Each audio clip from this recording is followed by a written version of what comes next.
Bunaqasini ko'rganmisizlar? Oshxona mebeli, mehmonxona mebeli. Qadrdonlar, Andijonda Jahon bozoridamiz. Kuxunli mebellarni ko'ringlar. Bu mebelimiz Krashinni MDF dan tayyor bo'lgan ekan. Mexanizmlar o'ta superdan ishlatilgan ekan. Buni nimaligini bilganlar kommentariy yozib ketdi. Shaxsan birinchi marta ko'ryapman. Xo'p, bonusiga sushilka, moyka, musor paqir. Bunaqasini ko'rganmisizlar? Eng qizig'ini aytaymi sizlarga. Bu nima? Bekin vositadan bo'laveradi. Albatta hazil, lekin xohlagan narsangizga foydalanishingiz bo'ladi. Narx-navolarga keladigan bo'lsa, metri 4 milliondan ekan, hozir 3,5 milliondan qilib berishar ekan. Sizni uyingizga, razmeringizga, didingizga qarab, rangini siz aytgandek qilib chiqarib berishar ekan usta akalarimiz. Bunaqasini ko'rganmisizlar? Oshxona mebeli, mehmonxona mebeli bu. O'ta didi bilan ishlangan ekan, mexanizmlari vakuum ekan, qaranglar. Bu fasonimiz high-tech hisoblanadi, ruchkasiz bo'ladi.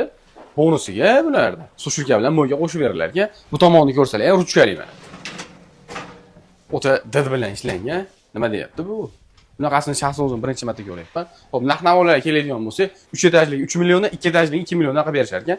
Siz xohlagan rangda, siz xohlagan razmerda ishlarni chiroyli bitirib berishar ekan usta akalar. Akril materialdan tayinlangan oshxona mebelimizni ko'rdilar, usta akalarimiz sizga baho beringlar. Vodiy bo'ylab ustanovka, dastavka mutlaq bepul ekan. Xullas, ko'rsatilgan raqamga aloqaga chiqaverasiz, ishlayni, sizlarni ko'ngillayinday qilib bitirib berishar usta akalarimiz.